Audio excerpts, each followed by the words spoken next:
Hello, welcome to this week's mindset video. It's time for another congratulations and another check-in on where you're at, how far you've come, and what you have left in the course. So by this time, we've worked on advanced fine motor grips and really getting ready to write. We've done a deep dive into some social emotional objectives and your child's social emotional readiness for kindergarten. We're all the way up through the letter S in the alphabet as far as learning letters, letter recognition, and letter sounds. We're counting by ones, tens, and fives, up all the way to 100, learning the names of the days of the week and months of the year, learning about different animal characteristics and other science and objectives, studying history and how to talk about time with your child, so many things. And they're just in preschool. It's really amazing the topics that you can cover with small children. They can absorb so much.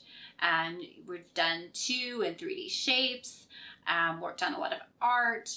It's been an amazing time, and you're getting close to the end of the course. Some things that we have left to cover before the end, we're going to do some additional work with time and also money concepts. We're going to, of course, finish the alphabet out and learning letters, letter recognition, letter sounds. And we're going to continue to work also on our animal characteristics that we're learning about.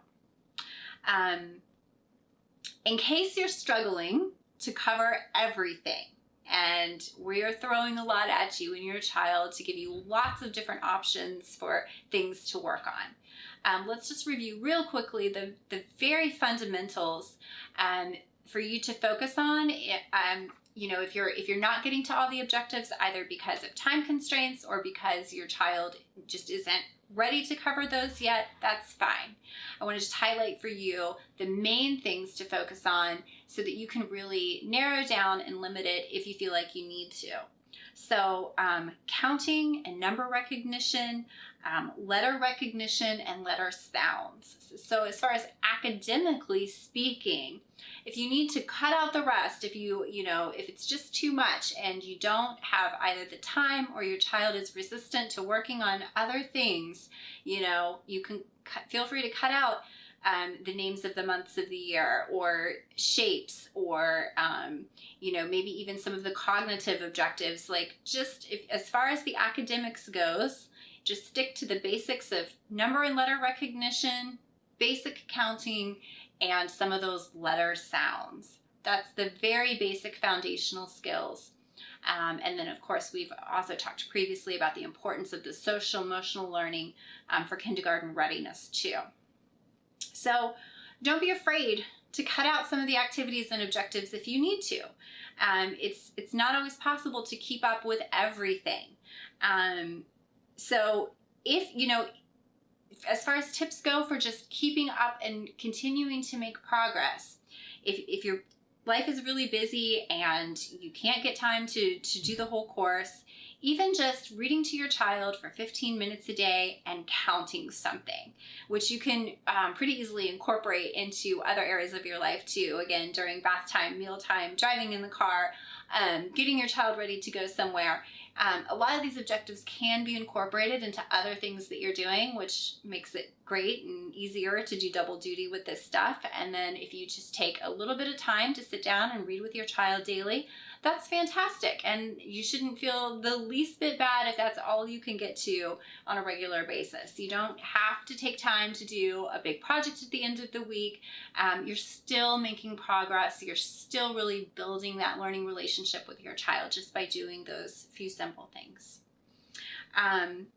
Do remember though, like if you're feeling crunched and you're trying to wrap up the course and you want to get in as many objectives as you can, do remember though to only focus on one new or difficult task at a time. You don't want to try to incorporate into a single learning session a lot of, or more than one new or difficult thing for your child. It's really counterproductive. I know it feels to us like we're accomplishing lots of things if we could check off, let's sit down with them for 15 minutes and do some things and check off 3 or 4 different things off the list.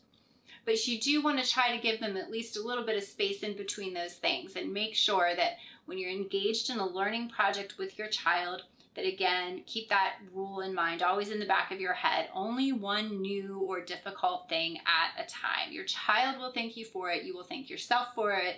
You'll save yourself frustration. You will actually make way more learning progress with your child by using that approach, and things will stick with them more. They will be, again, less frustrated with the activity.